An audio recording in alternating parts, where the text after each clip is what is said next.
reasons best known to James Comer and Jim Jordan, they are still trying to find ways of impeaching various members of President Biden's government, including President Biden himself. The House hearing today got, they got a visit from somebody who has been on the brutal end of non-stop Republican nonsense. Hunter Biden turned up. He really did. I cannot wait.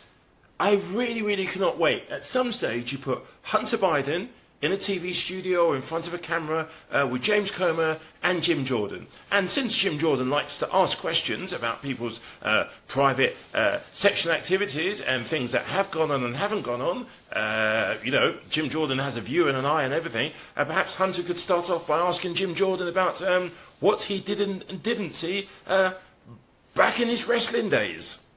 Have these live images right now. We see Hunter Biden appearing at the Capitol, just walking through the door. It looks like he's surrounded with his Secret Service team there and other members of his entourage. But he is officially at the Capitol as these hearings get underway. We're looking at live images right now as he goes through, it appears, the metal detector or nearby the metal detectors. We presumably expect him to enter at least one of these committee rooms, because again, this is before the Oversight Committee, also action happening in the Judiciary Committee. We're just going to follow these cameras and Hunter Biden and see where he's going to head, what's going to happen next. Again, he wasn't expected to show up for these hearings from the sense of he wasn't called by the people holding these hearings to appear.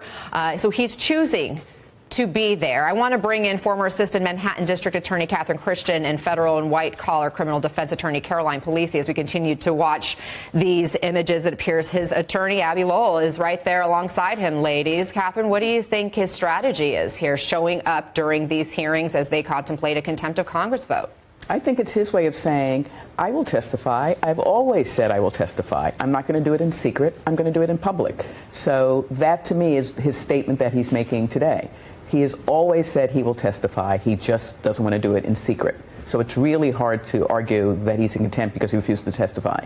It's just the forum, secret or in public, for everyone to see it. And that's what his attorneys have argued all along, is he's not defying a subpoena. He's just trying to make sure whatever he said in its full context is before the American public to hear, so that his fear was that the committee members, Republicans, would kind of splice and dice whatever he said behind closed doors and put out partial transcripts that would misconstrue the context.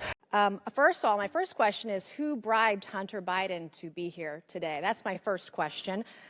Second question, you are the epitome of white privilege, coming into the Oversight Committee, spitting in our face, ignoring a congressional subpoena to be deposed. What are you afraid of? You have no balls to come up here and... Mr. Chairman, point of inquiry. Mr. Chairman... If the gentlelady wants to hear from Hunter Biden, we can hear from him right now, Mr. Chairman. Let's take a vote and hear from Hunter Biden. What are you afraid of? Hold on.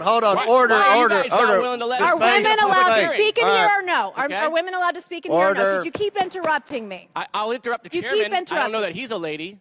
To come answer the committee's questions under oath before the American people. This is at the same time that they stand by the categorical non-compliance of Republican members of Congress, like Mr. Jordan, who have material information about the violent attack. One moment. The cameras cannot be in the well. Cameras cannot be in the well. Cameras cannot be in the well. No. All right, proceed, Mr. President.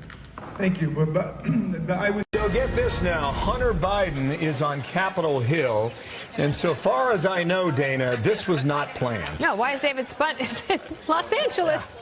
I'm confused. So 2 weeks ago, we were sitting here, and we'll re-rack it for you and show it to you. It's just happening right now. You got two committees right now looking at this resolution to hold Hunter Biden in contempt of Congress. All right, that's happening today in two different committees. We were sitting here a couple of weeks ago. He shows up on the Hill and goes to the Senate side of the Capitol, delivers a statement, and walks away. And that really ticked off a lot of people. This is the ranking minority member. Thank you, Mr. Chairman, Chairman Comer. First of all, my first question is who brought Hunter Biden to be here today? That's my first question. Second question, you are the epitome of white privilege, coming into the Oversight Committee, spitting in our face, ignoring a congressional subpoena to be deposed. What are you afraid of? You have no balls to come up here and... Mr. Chairman, point of inquiry. Mr. Chairman, The lady recognized. Thank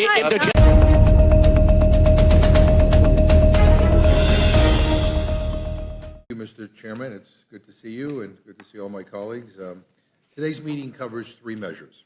First is H.R. 788, the so-called Stop Settlement Slush Funds Act.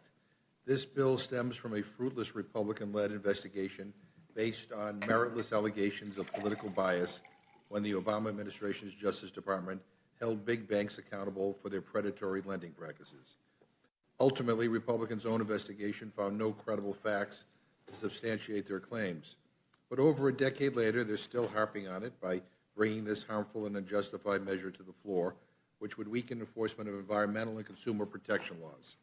House Republicans, after a full year in the majority, still have no new ideas or real agenda to help the American public. So they want to pass off this solution in search of a problem as some big, important new bill. It's not big, it's not new, and it's definitely not important. It's a waste of our time. Second is S.J. Res. 38. This resolution is House Republicans' attempt to weaken President Biden's Buy America requirements, allowing federal dollars to be spent on chargers made in competitor countries like the People's Republic of China, rather than increasing Buy America standards for EV chargers and the corresponding infrastructure. While Democrats and President Biden work to bring jobs back from China, Republicans are eager to do the bidding of billionaire corporations and ship jobs overseas to China. I'll just let that one speak for itself. Finally, we have H.J. Res. 98, a resolution that blatantly attacks the American workforce. This bill would weaken workers' ability to organize, collectively bargain, or otherwise hold their employers accountable. If we connect the dots here, these three measures have one thing in common. They give the ultra-rich an upper hand while hurting everyday people. What's worse is that all this legislation is just filler. The way this place has been run is so absurd. We're just coming back from the start of the second session of the 117th Congress, our first meeting, and we are facing a partial government shutdown by the end of next week. And although it's great that we have a top-line appropriations agreement, so the news reports, all you have to do is read the front page of the New York Times today to see that the Freedom Caucus is already throwing cold water on it. And as we all know, the MAGA extremists run this place. They tell Speaker Johnson what to do, and they call that agreement, this bipartisan agreement, a total failure. Marjorie Taylor Greene doesn't like it, and usually what she says goes around here. And now we are hearing that on top of these absurd bills, Republicans want to start impeaching everyone under the sun because, again, the MAGA extremists are upset that they aren't getting their way, and they want to throw another temper tantrum.